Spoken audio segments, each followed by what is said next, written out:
Chapter 18 के अंदर अभी तक के अंदर हमने जो बातें करी है, मैं दोबारा एक बारी समराइज कर देता हूँ। ओके, बिकॉज ये 18 की अभी लास्ट, ये वाला जो बैच है, लास्ट मीटिंग है, उसके बाद में हमारा पूरी की बुक कंप्लीट हो जाएगी। ओके, फिर मिलेंगे शाम को 6 बजे कंप्लीट बुक के साथ।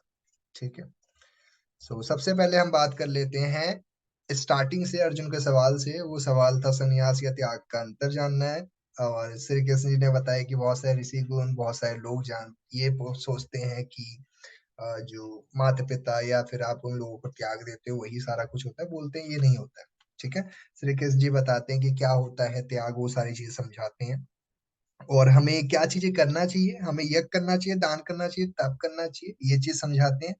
तमस त्याग और राजस त्याग और सत त्याग के बारे में जानकारी देते हैं कि जो लोग ये लोग करते हैं, यज्ञ दान तप करते हैं जो लोग, वो लोग करते हैं सत त्याग। और जो लोग इसमें फायदा देखते हैं वो करते हैं राजस त्याग। और जो इसके अंदर भी कुछ ना कुछ कमी छोड़ते हैं या फिर बीच में ही रोक देते हैं या कुछ ना कोई माइंड में ये सोचते हैं कि नहीं ये नहीं करना है, ऐसे कर लेते हैं, ऐसा पर्सन तमस त्याग वाला होता है। ठीक है, उसके बाद में हमने कर्म की बात करी। कर्म क्या है, कर्म के कितने टाइप्स होते हैं।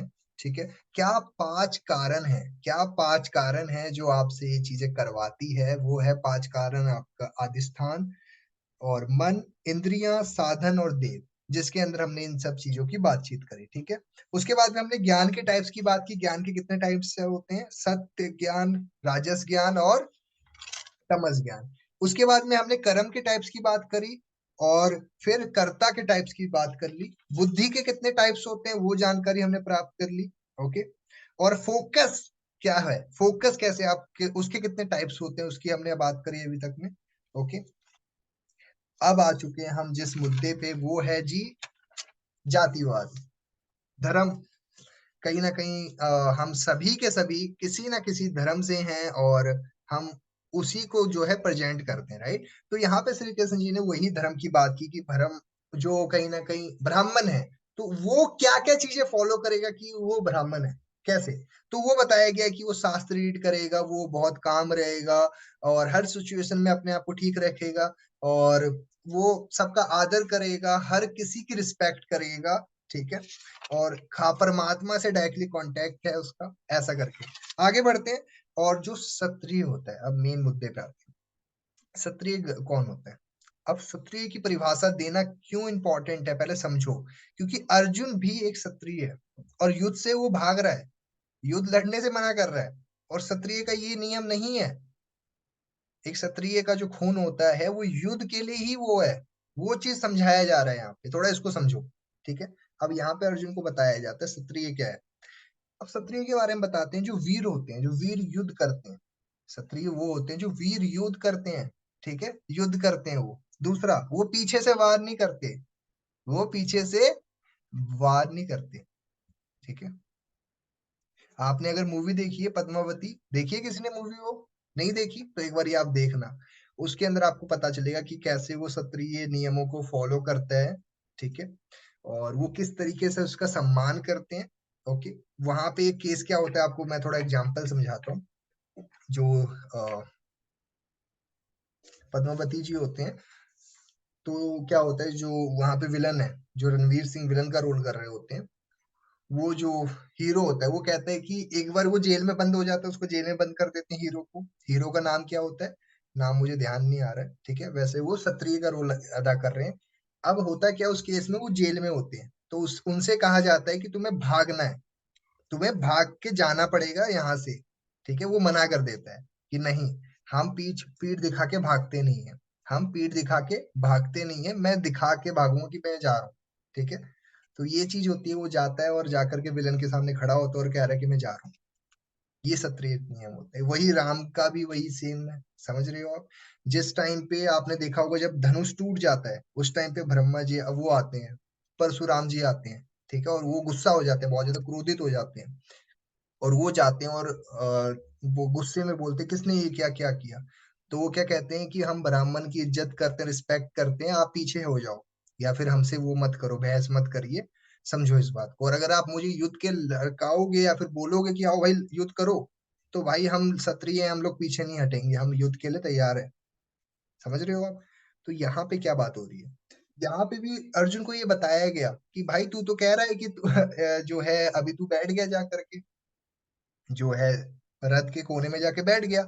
अब बैठ तो गया, लेकिन अगर युद्ध हो रहा होगा, तेरे अंदर क्षत्रिय खून है, तो कैसे अपने आप को रोक लेगा बता? रोक पाएगा? नहीं रोक पाएगा, क्योंकि तेरे खून में ही है लड़ाई करना, तेरे तो अंदर ही है। राइट? वो बताते हैं। और युद्ध में भागना नहीं है क्षत्रिय का, वो भागता नहीं है युद्ध से। अगर कोई उसको बोलेगा कि भाई आ लड़ मेरे से, वो नहीं रुकेगा, वो लड़ेगा, क्योंकि उसको अपना पूरा दिखाना है, वो सच्चाई के लिए लड़ाई करता है। समझ रहे हो आप? दान स्वाभिमान और वो करता है, वो सब चीजें बताई गई है यहाँ पे। ठीक है, आगे बढ़ते हैं। ओके, आगे बढ़ते हैं। अब यहाँ पे क्षत्रिय धर्म समझ गए, ब्राह्मण का धर्म समझ गए, अब समझते हैं वैश्यों का धर्म क्या होता है। वैश्य कौन होते हैं? जो काऊ पालन करते हैं, गाय को पालते हैं, खेती बाड़ी करते हैं, जो बिजनेस माइंडेड होते हैं, जो बिजनेस करते हैं। ठीक है। अच्छा, यहाँ पे श्री कृष्ण जी ने क्या कहा है? जो वैसी हैं, जो बिजनेस करते हैं, अगर वो कहीं ना कहीं, अगर वो बिजनेस के अंदर कि इन तीन चीजों के अंदर कुछ गलती करेंगे, गलती का मतलब कि अगर कुछ फरेब करेंगे या कोई ना कोई वो झूठ चीजें करेंगे, जैसे क्या तीन चीजें बताई? तोल, नाप और गिनती। तोल, नाप, गिनती जो बिजनेस का एक हिस्सा है। अगर आप गिनती में गलती करोगे या तोल में, ये किसी का नुकसान करने की भावना से बिजनेस करोगे, तो आप वैसे नहीं हो।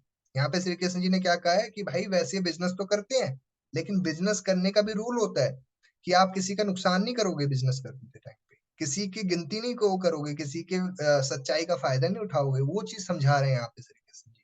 ठीक है, उसको बिजनेस से रिलेट कर सकते हैं हम, कि हमें किसी का कोई गलत नहीं करना है, हमने किसी के साथ कोई वो नहीं करना है। ठीक है, तो वो समझाते हैं यहाँ पे कि वैश्यों का धर्म है कि वो अपने तोल, सच और क्या कर सकते हैं, नाप में। जैसे मान लो आपकी राशन की दुकान है, और आपने क्या कर दिया, आपने खबर भी सुना होगा कि उन लोगों ने चुंबक लगा लिया नीचे, चावल की किलो हो रही है, चीनी की किलो हो रही है, नीचे चुंबक। आपने नायक फिल्म देखी? नायक फिल्म के अंदर क्या होता है कि एक सीन के अंदर वो राशन की दुकान पहुंचते हैं, राशन वाले नीचे चुंबक लगा रखा होता है कि कम सामान पहुंचे। तो वो वैश्य का धर्म नहीं है, एक वैश्य का धर्म नहीं है वो बिजनेस करेगा, लेकिन ईमानदारी से करेगा। समझ गए आप? आगे बढ़ते हैं। ठीक है। शूद्र कौन होते हैं? शूद्र वो होते हैं जो सेवा करते हैं, जो क्या करते हैं, सेवा करते हैं लोगों की। क्या करते हैं वो? सेवा करते हैं लोगों की, जो मद वो करते हैं, सेवा वगैरह करते हैं। तो हमने चार चीजों के बारे में समझा, ब्राह्मण के बारे में, क्षत्रिय के बारे में, और वैश्यों के बारे में, और शूद्र के बारे में। ठीक है, अब आगे बढ़ते हैं। यहाँ पे श्री कृष्ण जी कहते हैं 45 श्लोक में, वो कहते हैं कि आपके जो गुण है, आपके कर्म डिसाइड करते हैं। जैसे आपके कर्म होंगे वैसे आपके गुण होंगे। ठीक है। वो कहते हैं निरंतर काम करते रहना है, मन, वचन और मेहनत, ये तीन उन्होंने रूल बताए वहां पे। उन्होंने, श्री कृष्ण जी ने अर्जुन को ये तीन बातें बोली कि सुनो, आप कोई भी धर्म से हो, मैटर नहीं करता, लेकिन तीन चीजें दिमाग में बिठा लो। क्या तीन चीजें बताई अर्जुन को? तीन चीजें बताई उन्होंने। पहला बताया मन, आपका मन। दूसरा वचन, वचन। तीसरा मेहनत। ये तीन चीजें कभी भी गलती से भी गलती मत करना, इन तीन चीजों को गलत करने की। वो तीन चीज बताते हैं। एक उनको एक मंत्र दे दिया कि ये तीन चीजों का पालन करो आप, मन, वचन और मेहनत। ठीक है, मेहनत करते रहो, वचन के साथ काम करो, मन के साथ काम करो। 46वां श्लोक आ चुका है यहाँ पे। कर्म का पालन करोगे तो आपको सिद्धि मिलेगी। अगर आप, आपका जो कर्म है उसका पालन करते हो तो आपको सिद्धि मिलेगी। ये जो भी मैंने आपको बताया, जो ब्राह्मण होते हैं, क्षत्रिय होते हैं, ये अपने पालन करें अपने धर्म का, तो आपको सिद्धि मिलती है। ठीक है, अगर आप अपने धर्म का पालन करते हो आपको सिद्धि मिलेगी। जैसे एक बर्फ है, समझो इस बात को, जैसे बर्फ होता है तो वो बर्फ, लेकिन आपको ये तो पता है ना, बर्फ जो है वो पानी का ही रूप है। राइट? वैसे ही आपकी जो लक्षण है, या जो भी आपकी चाल है, जो भी आप करते हो, वहां पे वो चीज समझाई जा रही है। आगे बढ़ते हैं। अब यहाँ पे 47वां श्लोक बहुत अच्छा है, यहाँ पे ध्यान से रिलेट करना है। यहाँ पे श्री कृष्ण जी नकल की बात कर रहे हैं। यहाँ पे वो कहते हैं कि अगर कौवा हंस की नकल करेगा, अगर वो कौवा हंस की नकल करेगा तो क्या वो कौवा लगेगा या वो हंस लगेगा? नहीं। तो यहाँ पे उन्होंने बोला है जो इंसान 47वें श्लोक में बोलते हैं कि जो इंसान किसी धर्म का है ही नहीं लेकिन उस धर्म की नकल करता है, तो वो इंसान सिद्धि नहीं प्राप्त कर सकता। वो नकलची बंदर कहेगा, या फिर वो कहूंगा कि नकल करने वाला इंसान नहीं कुछ कर सकता। अगर वो अपने धर्म की ही इज्जत नहीं कर सकता, तो वो किसी दूसरे धर्म की कैसे नकल कर पाएगा? वो चीज समझा रहे हैं श्री कृष्ण जी की नकल नहीं करना चाहिए। नकल सबसे बुरी बात है। ओके, अपने धर्म को निभाना बहुत अच्छा है, अपने धर्म को निभाइए। 48वां श्लोक है, वो कहते हैं कि आग होगा तो धुआं भी होगा, कर्म होगा तो दोष भी होगा। अगर आप कर्म करोगे तो दोष तो होगा ही ना, ये तो सिंपल सी बात है, समझो इस बात को। ठीक है, आगे बात करते हैं। दोष होने के बावजूद आपके कर्म नहीं छोड़ना है आपको। आपको पता है आप कर्म करोगे तो कुछ नुकसान भी होगा, कुछ अच्छा भी होगा। आप बिजनेस कर रहे हो, कुछ अच्छा भी होगा, कुछ बुरा भी होगा, नुकसान भी होगा, बेकार भी होगा। रोड पे निकलोगे, पैर गंदे भी होंगे, जो भी कुछ पहन के जाओगे गंदे भी होंगे, राइट? तो कुछ ना कुछ तो होगा। तो वो चीज समझा रहे हैं यहाँ पे श्री कृष्ण जी की, ये नहीं सोचो कि दूसरा क्या कर रहा है, अपने काम से काम कर रखो। यहाँ पे श्री कृष्ण जी 18वें श्लोक में बताना चाहते हैं कि दूसरा क्या करता है आपको लेना देना नहीं होना चाहिए। आपको अपना कर्म करना है खाली। ठीक है, जैसे मैंने आपको कौवा और हंस का एग्जाम्पल दिया कि अगर कौवा हंस की नकल करेगा कि यार हंस तो ये कर लेता है, वो कर लेता है, तो वो कुछ नहीं कर पाएगा। अगर गीदड़ या बकरी शेर की नकल करेगा तो बेवकूफी है ना। तो अगर वो अपना ही अच्छे से निभाए वो चीजों को, वो ज्यादा बेहतर है। ठीक है, तो उन्होंने कहा किसी की नकल ना करने से बेहतर अपने ही धर्म को ईमानदारी से करना ज्यादा अच्छा है। ठीक है, आगे बढ़ते हैं। 49 श्लोक आगे है। यहाँ पे सन्यासी कैसे भरम को प्राप्त कर लेता है।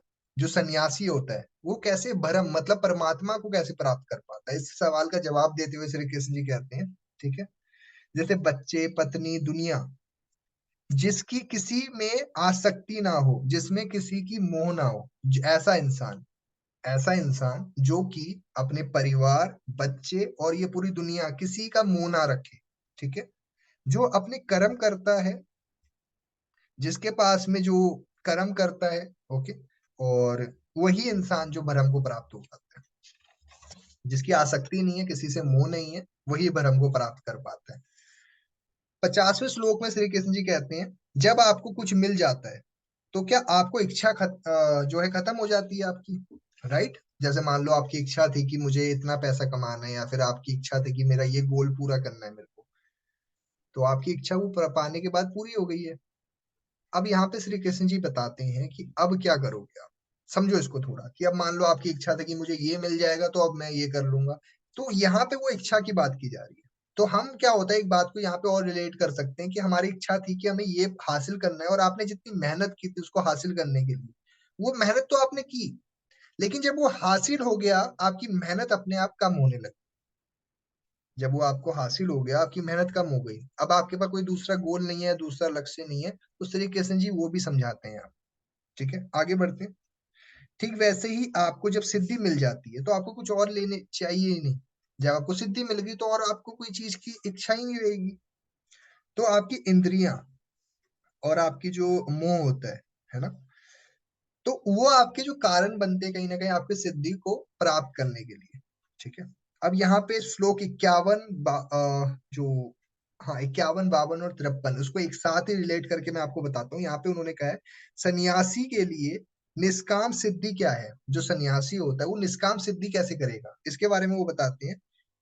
वो कहते हैं अपने खाने पे, ठीक है, जो को एकांत पसंद है, जो अकेला रहना भी जानता है, जो अकेला रहना भी जानता है, जिसको खाने का पता है क्या खाना चाहिए क्या नहीं खाना चाहिए। ओके, जो अपने इंद्रियों पे कंट्रोल करना जानता है, जो अपने मन, वाणी और शरीर, बोलने के तरीके पे, मन पे और अपने शरीर पे अपने जो वो रख सकता है, रोक सकता है, वश में रख सकता है। जिसमें अहंकार, बल, काम, क्रोध, त्याग, ये सारी चीजें वो त्याग दे। जिसमें काम, क्रोध, त्याग, ये सब चीजें वो त्याग चुका है, उसको इंद्रियों पे कंट्रोल है, उसको पता है क्या खाना है क्या नहीं खाना है। ठीक है, उसको बोलते हैं निरंतर जो सिद्धि प्राप्त करना। ठीक है, इसको कहते हैं निष्काम सिद्धि प्राप्त करना।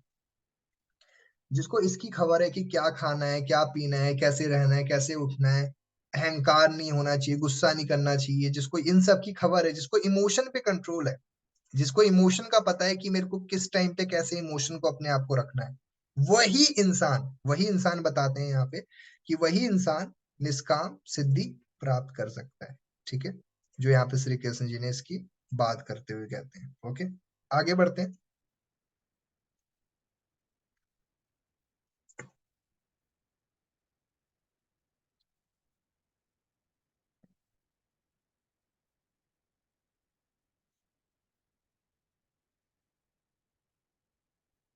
ओके, आगे बढ़ते हैं जी। अब आ चुके हम 54वें श्लोक के ऊपर।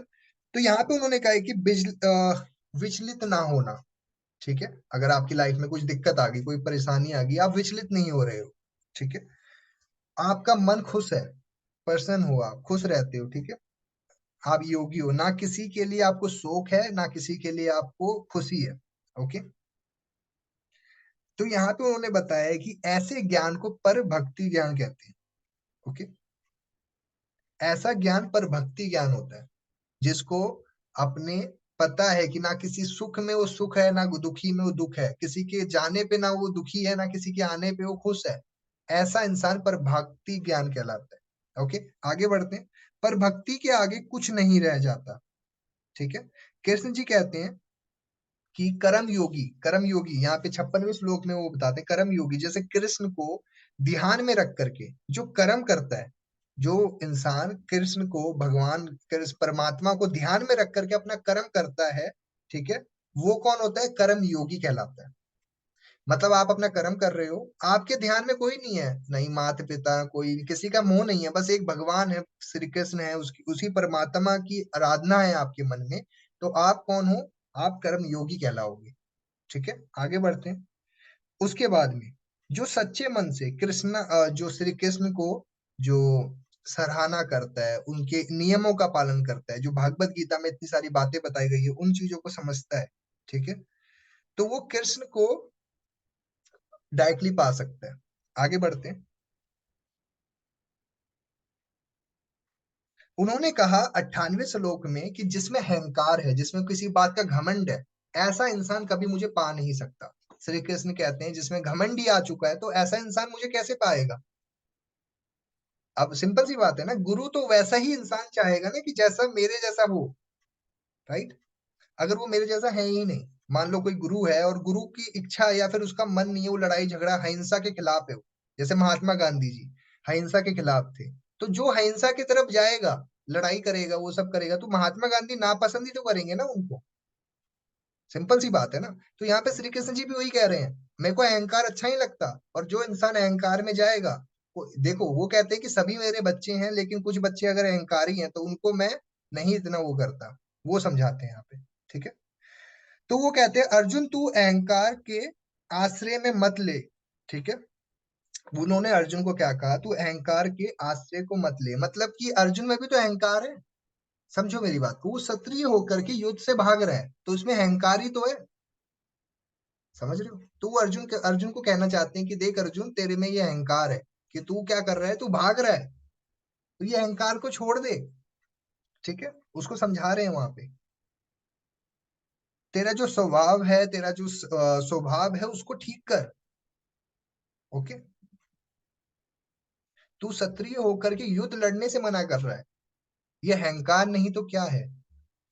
अर्जुन जवाब दो। ये चीज का क्या है कि उनसे पूछा जा रहा है कि देख तू क्षत्रिय है, मतलब तेरे अंदर खून में ही युद्ध लड़ना है, तू कह रहा है युद्ध नहीं लड़ूंगा।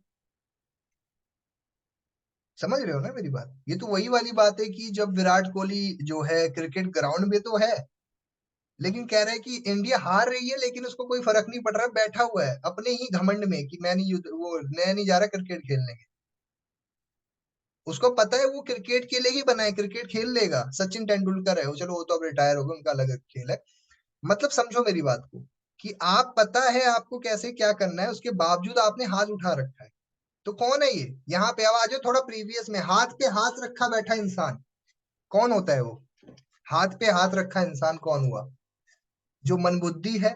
ऐसा इंसान कौन होता है? ये होते हैं तामसिक गुण वाले इंसान।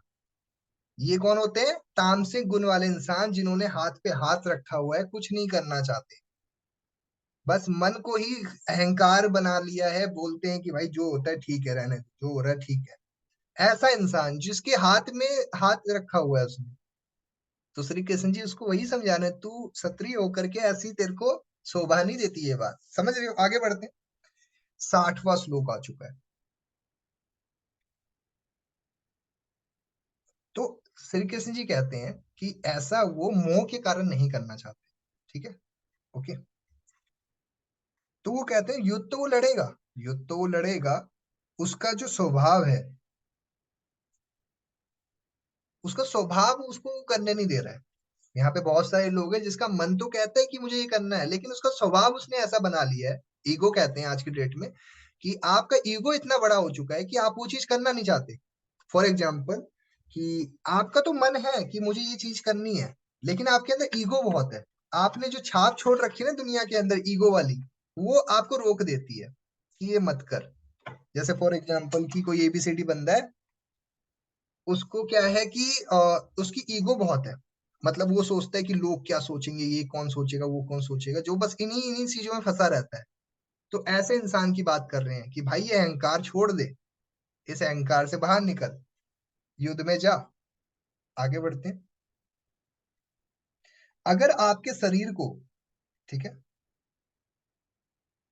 अगर आपके शरीर को मशीन माना जाए, मान लो आपका जो शरीर है वो मशीन है, तो इसको कोई ना कोई तो चला ही रहा होगा ना, इसको परमात्मा चला रहे। वो बताते हैं यहाँ पे श्री कृष्ण जी, जो सब भाव को भूल कर, जो लज्जा, भय, मान, जो है पसंद, इन सब चीजों को भूल करके, यहाँ पे श्री कृष्ण जी 62 श्लोक के अंदर कहते हैं, जो लज्जा, मान, सम्मान, इनको भूल करके, इन सबको भूल करके, क्योंकि वहां पे भी तो वो है ना। यहाँ पे समझो, यहाँ पे अर्जुन को भय किस चीज का है, यहाँ पे लज्जा किस चीज की हो रही है अर्जुन को, उसको लज्जा इस चीज की हो रही है कि सामने मेरे जो बड़े गुरुजन सब लोग हैं, वो लज्जित हो रहे हैं, मैं शर्माऊंगा उनसे लड़ाई करते टाइम। ये तो वो वाली बात है कि कोई सही बात बोलने से पहले आपके मन ने रोक लिया कि नहीं मत कर। वो चीज उनको समझाया जा रहा है कि क्यों भाई, क्यों, ये सब भूल जा, ये लज्जा ये सब छोड़, बेशरम बन जा, सीधे कहूं तो। ठीक है। ना डर ना घमंड ना जो है लगाव, ना डर ना घमंड ना लगाव। श्री कृष्ण जी क्या कहते हैं अर्जुन को, कि जिसमें लज्जा नहीं होती, जिसमें भय नहीं होता, जिसमें मान नहीं होता, ना कि बुराई का डर होता है कि कोई मुझे मेरी बुराई करेगा, जिसमें ना डर होता है, ना घमंड होता है, ना लगाव होता है किसी चीज का, ठीक है, वही अच्छा त्यागी कहलाता है। यही समझाने की कोशिश इतने टाइम से श्री कृष्ण जी अर्जुन को कर रहे थे, और अभी हम 18 श्लोक पे आ चुके हैं, 18वें चैप्टर पे आ चुके हैं। आगे बढ़ते हैं। अब श्री कृष्ण जी ने यहाँ पे बहुत बड़ी बात कर दी है। 63 श्लोक पे आ जाओ, आप ध्यान से समझना इस बात को। उन्होंने क्या कहा, जो अर्जुन मैंने तुझे गोपनीय ज्ञान दिया है, ये जितनी बातें मैंने आपको बताई, ये गोपनीय ज्ञान है। गोपनीय, जो दो लोग एक बीच में, एक घर में, एक रूम में, मतलब एक रूम में कन्वर्सेशन जो इंसान कर रहा है, ये गोपनीय ज्ञान है। समझ रहे हो? ये बात को समझते हैं, ये जो अर्जुन को गोपनीय ज्ञान दिया है, इसको समझते हैं, जो सिर्फ श्री कृष्ण जी के पास ही था। ये ज्ञान सिर्फ श्री कृष्ण जी के पास ही था, लेकिन उन्होंने अभी अर्जुन को भी दे दिया। ठीक है। एग्जाम्पल, अब गुरु देखो, श्री कृष्ण जी तो गुरु हैं, समझ रहे हो? वो मान लो टीचर है, मेंटोर है, आपके माता पिता हैं, वो सिर्फ गुरु है, वो खाली आपको रास्ता दिखा सकते हैं। और उस टाइम पे भी जो श्री कृष्ण है वो सारथी बने हुए हैं, वो रथ चलाने वाले ही बने हुए हैं, वो खाली आपको पहुंचा सकते हैं वहां तक। कर्म तो आपको ही करना होगा। तो श्री कृष्ण जी वही अर्जुन को कहते हैं कि भाई मैंने तुझे बस रास्ता दिखाना है। अब अर्जुन ये ज्ञान तुझे मैंने दे दिया, अब ये ज्ञान तो दे दिया, अब तू बता तुझे इसको करना है फॉलो नहीं करना, वो तेरे हाथ में है। मैं तो तेरा जो मेंटोर हूँ, तेरा गुरु हूँ, मैं तुझे बस रास्ता बता सकता हूँ। करना नहीं करना वो मैं तेरे पे छोड़ता हूँ। मतलब यहाँ पे भी प्रेशराइज नहीं किया जा रहा है, मतलब कोई प्रेशर नहीं दिया जा रहा अर्जुन को। बस इतना कहा कि मैंने देख तुझे इतना कुछ बता दिया, तुझे सारा कुछ मैंने तेरे को जो ज्ञान दिया बहुत गोपनीय है, अब तेरे ऊपर है तू इस ज्ञान को कैसे लेता है और इसको कैसे फॉलो कर रहा है। समझ रहे हो आप? तो वो चीज उसको बताने की कोशिश की जा रही थी अर्जुन को। थोड़ा आगे बढ़ते हैं। कृष्ण के अलावा और कोई नहीं जानता था ये ज्ञान जो अर्जुन को अभी दिया गया। 65वें श्लोक पे आगे कृष्ण का जो वो कहते हैं, कृष्ण जानते हैं उन्होंने इसलिए अर्जुन को बताया। कृष्ण कहते हैं कि तू मेरा प्रिय है, तू मेरा भक्त है, तू मेरा सखा है, तू मेरे से प्यार करता हूँ, मैं तुझे पसंद करता हूँ, या तू मेरे लिए बहुत कुछ है। कहने का तात्पर्य ये है कि अर्जुन जो है श्री कृष्ण जी के मानते हैं, उनकी बात को फॉलो करते हैं, जब भी तो श्री कृष्ण जी ने ज्ञान दिया ना उनको ये सब। समझ रहे हो आप? उन्होंने वही बताया, अर्जुन तू मेरा भक्त है, और तू कहीं ना कहीं मुझे प्रणाम करता है, और तू मेरी रिस्पेक्ट करता है, सबसे बड़ी बात है तू मेरी इज्जत करता है। ये ज्ञान तो दुर्योधन को भी दे सकते थे, वो तो बाकियों को भी दे सकते थे ना, लेकिन उसको क्यों दिया, अर्जुन को क्यों दिया? समझो इस बात। ठीक है, तो वो इंसान रिस्पेक्ट करता है, जैसे हनुमान राम जो है हनुमान जी राम जी की रिस्पेक्ट करते हैं, वैसे ही अर्जुन श्री कृष्ण जी की रिस्पेक्ट करता है, वो बात की जा रही है। ठीक है, इसलिए मैंने तेरे को ये ज्ञान दिया। आगे बढ़ते हैं, अपने अहंकार को छोड़ दे। कृष्ण कहते हैं, जो अर्जुन तुझे जो मैंने अभी संपूर्ण जो ज्ञान दिया, सारा कुछ किया है, इसको अपने अंदर ला, इसको सोच, इस पे विचार कर, और कर तू ठीक काम कर उसके ऊपर। समझ रहे हो? उनको समझाने की कोशिश करिए। आगे बढ़ते हैं, 67वें श्लोक पे आ गए। बिना मांगे सलाह देना। यहाँ पे एक बड़ी इंपॉर्टेंट बात कही श्री कृष्ण जी ने, 67 श्लोक पे ध्यान से पढ़ो, इसको समझना। यहाँ पे श्री कृष्ण जी ने कहा है कि बिना मांगे सलाह मत दो किसी को। अगर आप बिना मांगे किसी को सलाह देते हो ना, तो आपकी सलाह कोई फायदा नहीं करेगी। ठीक है, तो वो कहते हैं कि भाई मैं तेरे को सलाह क्यों दी, मैंने तेरे को सलाह क्यों दी, समझ इस बात को ना। मैं तो तेरा सारथी बन के आया था, सलाह देने की क्या जरूरत है? लेकिन सलाह भी किसको देनी है, वो बताते हुए श्री कृष्ण जी कहते हैं यहाँ पे, तुझे ये ज्ञान हर किसी को नहीं देना। जो श्री कृष्ण जी ने ज्ञान अर्जुन को दिया है, अर्जुन को कहते हैं तू ये ज्ञान किसी और को मत दियो, उसी को दियो जो इसके लायक है, जो इसकी इज्जत ही नहीं करेगा इस ज्ञान की, तू क्यों दे रहा है उसको ज्ञान? काफी बारी ऐसा होता है ना, कुछ मैं आपकी कुछ जैसे कोई आपका मेंटोर है, वो आपको कुछ नहीं बताता है, क्या लगता है क्यों नहीं बताता होगा? इसलिए भी नहीं बताता, उसको लगता है यार इसको क्यों दूं मैं ये बात, क्या पता इसको इस चीज की रिस्पेक्ट ही ना रखे। तो हमने वो रिस्पेक्ट कमानी है जो अर्जुन ने कमाई उस टाइम पे, श्री कृष्ण जी से वो अर्जुन ने रिस्पेक्ट कमाई, इसके लिए तो वो ज्ञान मिला ना उसको, और वो ज्ञान संजय के द्वारा हम तक पहुंच गया। समझ रहे हो आप? अब थोड़ा इसको और समझते हैं। उन्होंने कहा कि जो तू इच्छा है, ठीक है, अगर तुझे लगता है किसी को ये ज्ञान देना है, और तुझे लगता है, लेकिन वो सामने वाले उसके लायक नहीं है, मत दियो, मत दे भाई उसको ज्ञान, क्या फायदा? अब वो बंदा ज्ञान की रिस्पेक्ट ही नहीं रखेगा तो क्यों दे रहा है? फ्री का ज्ञान नहीं बांटना, वो बताने की कोशिश की जा रही है। ठीक है, 68 पे आ गए हैं। जो उसके स्वरूप है, जो है उसको, उसकी भक्ति नहीं करते, या फिर उस ज्ञान की रिस्पेक्ट नहीं करते हैं, उसको ज्ञान देना बेकार है, उसको वक्त भी देना बेकार है।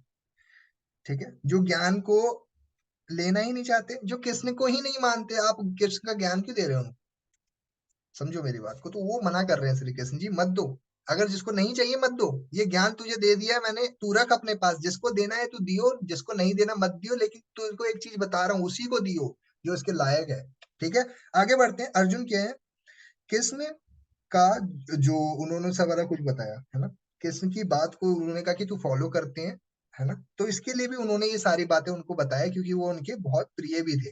अर्जुन कृष्ण के बहुत प्रिय भी थे। ओके, आगे बढ़ते हैं। वो कहते हैं, जो पुरुष धर्म रूप गीत पढ़ेगा, ठीक है, और वो पूजनीय है। ओके, मतलब कि जो ये गीता भी पढ़ लेगा ना, वो भी पूजनीय है, उसकी भी रिस्पेक्ट करते हुए श्री कृष्ण जी कहते हैं कि जो इसको सुन भी लेगा ना इस बातों को, वो भी बहुत पूजनीय है, मतलब कि वो ऑटोमेटिकली ही बहुत आगे बढ़ चुका है, क्योंकि ये जो ज्ञान तुम आपको दिया गया है, ये ज्ञान बहुत है। ठीक है, जो गीता को पढ़ लेता है, सुन लेता है, वो भी कहीं ना कहीं अपने पाप को धो लेता है। ये कहते हैं 71 श्लोक के अंदर। आगे बढ़ते हैं, जो सुनता है वो भी अच्छा है। गीता का ज्ञान खुद में लेना और किसी को देना, ये बहुत बड़ा कहीं ना कहीं पुण्य का काम है, वो बताते हैं श्री कृष्ण जी वहां पे। ठीक है, वो कहते हैं कि कृष्ण जी कहते हैं कि अगर आप इस ज्ञान को लेते हो या किसी को देते हो या सुनते भी हो, तो आप मुझे पा रहे हो। ओके, आगे बढ़ते हैं। 72 73 श्लोक में बताते हैं, क्या तूने इस गीता को जो है शास्त्र को समझा, तेरी टेंशन दूर हुई? अर्जुन से सवाल करते हैं श्री कृष्ण जी 72 और 73 श्लोक में, वो कहते हैं कि क्या तूने इस ज्ञान को समझा, क्या इस गीता के ज्ञान को तूने अब उसका तेरी टेंशन दूर हुई, तेरा जो जितनी भी शंका थी मन में सब दूर हुई, ठीक है। अब अर्जुन ने क्या जवाब दिया? अर्जुन कहते हैं, हाँ मेरे सारी चीजें समझ आ चुकी है, ठीक है। आपकी बातें मैं पालन करूंगा, और उसके जो भी मेरा मोह है उसको मैं नष्ट करूंगा, ठीक है। और अपने धनुष को मैं दोबारा उठाऊंगा और युद्ध लड़ूंगा। मतलब कि अर्जुन तैयार है युद्ध लड़ने को। समझ रहे हो आप? मतलब इतने टाइम से हम जो बात कर रहे थे, अर्जुन को मोटिवेट किया, इतना कुछ हुआ। समझ रहे हो आप? आगे बढ़ते हैं। अब यहाँ पे संजय का शुरू हो गया, लास्ट के 3 श्लोक संजय के नाम। लास्ट के 5-6 श्लोक संजय क्या बोलते, संजय क्या बोल रहे हैं? मैंने वासुदेव और अर्जुन की कन्वर्सेशन को सुना, मतलब उनकी दोनों की बातें सुनी। यहाँ पे संजय किसको बता रहे हैं? धृतराष्ट्र को बता रहे हैं कि मैंने किसकी बात सुनी? अर्जुन और श्री कृष्ण की बात सुनी। संजय बता रहे हैं धृतराष्ट्र को, ठीक है। मैंने उनके वरदान, संभाव, उन सारी गोपनीय बातों को मैंने भी सुन लिया है। अब यहाँ पे खुशी का कोई ठिकाना नहीं है संजय का। संजय की खुशी का कोई ठिकाना नहीं है। अब समझो ना, वो गोपनीय ज्ञान जो किसी को नहीं मिला वो संजय को मिल गया, संजय ने भी सुन लिया वो ज्ञान, तो खुशी का ठिकाना नहीं हो रहा, उसको विश्वास नहीं हो रहा संजय को कि ये ज्ञान मेरे को भी मिल गया। तो उस टाइम पे वो वेद व्यास जी का शुक्रिया अदा करते हैं कि मुझे ऐसा वरदान मिला। वेद व्यास कौन थे? जिन्होंने भगवत गीता लिखी है। वो ज्ञान किसको दिया था? वो वरदान किसको मिला था? संजय को। संजय कौन है? संजय वहां पे काम करते हैं, और संजय धृतराष्ट्र को सारी बातें बता रहे थे, ठीक है। आगे बढ़ते हैं। 76 और 77 श्लोक में आ जाते हैं। मैं इसको सुन सुन के अच्छा लग रहा है, संजय तारीफ करते हैं, खुश होते हैं। और लास्ट श्लोक पे आ जाते हैं। हे राजन, योगेश्वर महाराज कृष्ण। योगेश्वर महाराज कौन होते हैं? जिसको पूरे योग का ज्ञान है, पूरी दुनिया का ज्ञान है, योगेश्वर। वो रिस्पेक्ट करते हुए कृष्ण का नाम लेते हुए धृतराष्ट्र को बताते हैं, ठीक है। आगे बढ़ते हैं। जहां पे कृष्ण और अर्जुन होंगे वहां पे जीत ही होगी। वो कहते हैं कि जहां पे कृष्ण और अर्जुन होंगे, मतलब जहां पे ये दोनों नाम होंगे, जीत तो संभव है। धृतराष्ट्र को बताते हैं ये बात, ठीक है। जहां पे कृष्ण है वहां पे, जहां पे ये गुरु और ये दोनों हैं वहां पे जीत तो निश्चित ही है। सो दोस्तों, ये बुक कंप्लीट हो चुकी है। मेरी उम्मीद है आपको काफी कुछ समझ में आया होगा इस पूरे गीता ज्ञान के अंदर। बाकी मैं आपको सजेस्ट करूंगा कि इसको पर्सनली भी एक बार आप खुद से भी रीड करना। इसमें बहुत सारी ऐसी बातें हैं, बहुत सारे ऐसी चीजें हैं जो कि आपको हेल्प करेगी। कोई भी परिस्थिति में फंसे हैं या फिर कहीं पे आपको लग रहा है कि कहीं पे मेरे को कोई दिक्कत आ रही है, तो मैं आपको जरूर सजेस्ट करूंगा इसको एक और बार जरूर रीड करो आप। ओके। बाकी आपने जो कुछ भी इससे सीखा चैप्टर 18 से, अपने फीडबैक जरूर देना। आज हमारी ये बुक कंप्लीट हो चुकी है। शाम को मिलते हैं जी 6 बजे। इस किताब को एक बार दोबारा से एक बारी समझते हैं, और स्टार्टिंग से दोबारा समझेंगे। और आज इसका लास्ट डे है बुक का, जो कि हम कंप्लीट करेंगे, ठीक है। सो मेरी उम्मीद है आपको काफी कुछ समझ में आया होगा, तो जरूर अपने फीडबैक देना। मिलते हैं जी 6 बजे। ओके जी, ऑल द बेस्ट आप सभी को।